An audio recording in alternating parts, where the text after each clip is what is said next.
ফরিদউদ্দিন মাসুদ এবং চরমোনাইর কি হতে পারে?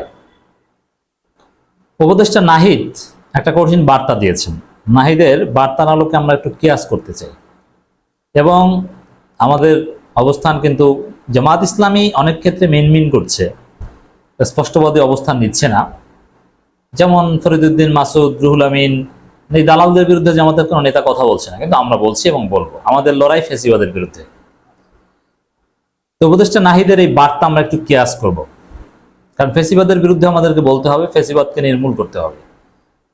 যারা ফেসিবাদী মানসিকতা ধারণ করেন তাদেরকে সংশোধন করতে হবে, সবাইকে বিচার করতে হবে, এটা জরুরি নয়।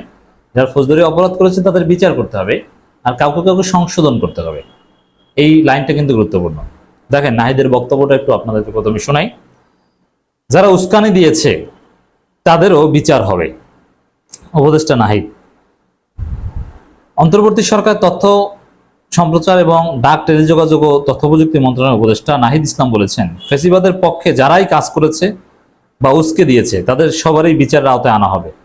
এখন আপনি চিন্তা করেন, ফরিদউদ্দিন মাসুদ সাহেবের কথা যদি প্রথমে বলি, তিনি ফেসিবাদের পক্ষে, হাসিনা সরকারের পক্ষে তিনি কি কাজ করেননি?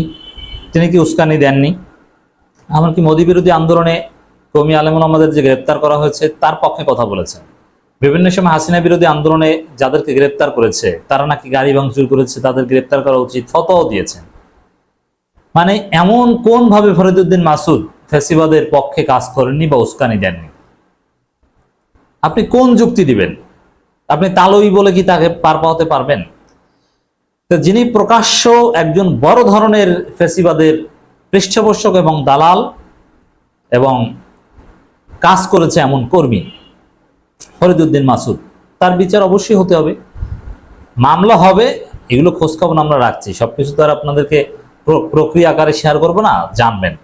তবে নাহিদের এই বক্তব্যের সাথে আমি মিলাতে চাই, এই বক্তব্য ফরিদউদ্দিন মাসুদের ক্ষেত্রে ফিট করতে চাই, যে নাহিদের বক্তব্য অনুযায়ী ফরিদউদ্দিন মাসুদের বিচার হবে। বুঝতে পারছেন? অতএব ফরিদউদ্দিন মাসুদ সাহেব, আপনার সময় শেষ। আপনি ধরা পড়বেন, আপনার বিরুদ্ধে মামলা হবে, আপনাকে শাস্তি পেতে হবে। আপনি কি কি করেছেন সব রেকর্ড আছে। কওমি আলেম ওলামারাই এইসব রেকর্ড এখন সংগ্রহ করে আমাদের কাছে পাঠাচ্ছে, সব রেডি হচ্ছে, ওয়েট অ্যান্ড সি। এরপরে যদি আসেন চরমোনাই, চরমোনাই কি ফেসিবাদের পক্ষে কাজ করেনি? ফেসিবাদকে বৈধতা দেয়া, নর্মালাইজ করার জন্য কাজ করেনি? চরমোনাইয়ের গত 15 বছরের রাজনীতি ছিল আওয়ামী লীগের দালালির রাজনীতি, এটা স্পষ্ট। তবে চরমোনাই যেভাবে দালালি করেছে তার বিচার করা কঠিন, এই জন্য চরমোনাইয়ের বিচারের কথা বলছি না, চরমোনাই সংশোধনের কথা বলছি। সংশোধনের জন্য আমরা অ্যাটলিস্ট বলবো যে চরমোনাই ফেসিবাদের পক্ষে ছিল, তাদেরকে ফেসিবাদী মানসিকতা ধুয়ে মুছে সাফ করে ক্ষমা চেয়ে আসতে হবে।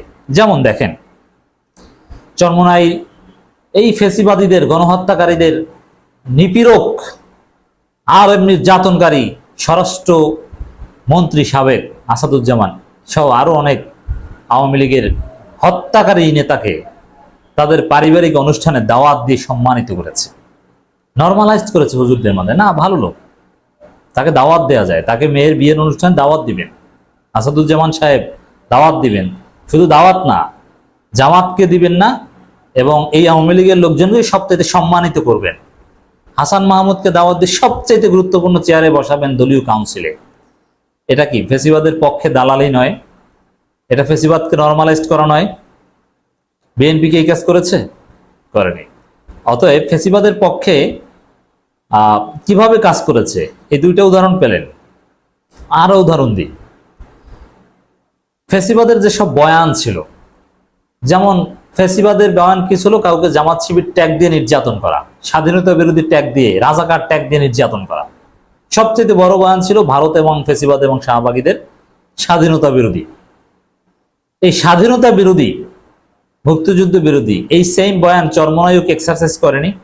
জামাতকে ইঙ্গিত করে নানা সময় বলেছে যে স্বাধীনতা বিরোধী, এটা সমস্যা, এভাবে হয় না, সেভাবে হয় না, নানান কিছু। এখনো কিন্তু সেই ফেসিবাদের যে বয়ান, স্বাধীনতা বিরোধী ট্যাগ। অথচ একটা স্বাধীন দেশে, যেখানে পাকিস্তানের সাথে রিউনাইট হওয়ার কোনো সম্ভাবনা বা কোনো চান্স নেই, এরকম কেউ চেষ্টা করছে না, এখানে কেউ স্বাধীনতা বিরোধী হতে পারে না। অথচ এই ফেসিবাদী বয়ান, আওয়ামী লীগের চেতনা চর্চা, এটা চরমোনাই করেছে এবং এখনো করে। এইভাবে চরমোনাই কিন্তু ফেসিবাদের পক্ষে কাজ করেছে, কিন্তু সুনির্দিষ্টভাবে ফৌজদারি অপরাধে সহায়তা করেছে, এটা পাওয়া কঠিন। এর জন্য তারা সংশোধন হয়ে আসুক, তাদের ক্ষমা চাইতে হবে যে না, তার ফেসিবাদের পক্ষে আর কখনো দাঁড়াবে না। তার কথা কথা দিয়েছিল যে আওয়ামী লীগের বিরুদ্ধে আন্দোলন করবে, কিন্তু আন্দোলন শেষ পর্যন্ত আর করেনি, কিন্তু করতে পারেনি।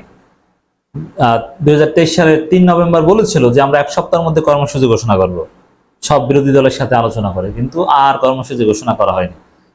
চরমোনাইয়ের সেকেন্ড পীর আহত হয়ে বলেছিলেন যে এই করা হবে সেই করা হবে, কিন্তু দিন শেষে আর পাওয়া যায়নি তাদের। এই জন্যে চরমোনাইয়ের ক্ষমা চাওয়া উচিত, আর ফরিদউদ্দিন মাসুদের বিচার হওয়া উচিত। তাকে গ্রেপ্তার করতে হবে, জেলে যেতে হবে। তিনি যে অপরাধ করেছেন তাকে জেলে যেতে হবে, স্পষ্ট কথা। এবং ফরিদউদ্দিন মাসুদকে জেলে নেওয়ার জন্য যা করা দরকার আপনারা দেখবেন সামনে সেটা হবে। নাহিদের বক্তব্য অনুযায়ী এটা সমর্থন পাওয়া যায়। নাহিদ যেটা বলছেন, ফেসিবাদের পক্ষে যারা কাজ করেছেন বা উস্কে দিয়েছে তাদের সবারই বিচার আওতায় আনতে হবে। যে সাংবাদিক, কবি, সাহিত্যিক, সেটা বিবেচনা নেওয়া হবে না। একই সাথে কোনো সাংবাদিকদের যদি কোনো ইনজাস্টিস করা হয় সেই বিষয়টিও আমরা দেখব।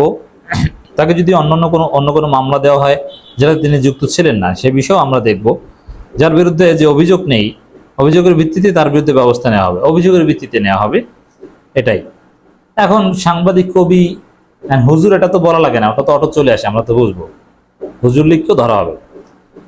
নাহিদ ইসলাম বলেন, আমরা ইতিপূর্বে গণমাধ্যমের স্বাধীনতার কথা বলেছি, সে বিষয়টা আমরা নিশ্চিত করতে চাই। এটা শুধু মুখের কথা নয়, কাজে বাস্তবায়ন করতে চাই। এর জন্য একটি নীতিমালা প্রয়োজন। নীতিমালার জন্য দ্রুততম সময়ের মধ্যে কমিশন গঠিত হবে। আমি আশা করছি হয়তো আগামী সপ্তাহে গণমাধ্যমের কমিশন গঠনের ঘোষণা হতে। গণমাধ্যম বা নানান বিষয়ে কথা বলেছেন, আমাদের মূল বিষয়টা এসে গিয়েছে। ফরিদউদ্দিন মাসুদদের বিচার চাই, বিচার হতে হবে, করব আমরা। আর চরমোনাইকে ক্ষমা চাইতে হবে যে ফেসিবাদের পক্ষে তারা দালালি করে ভুল করেছে।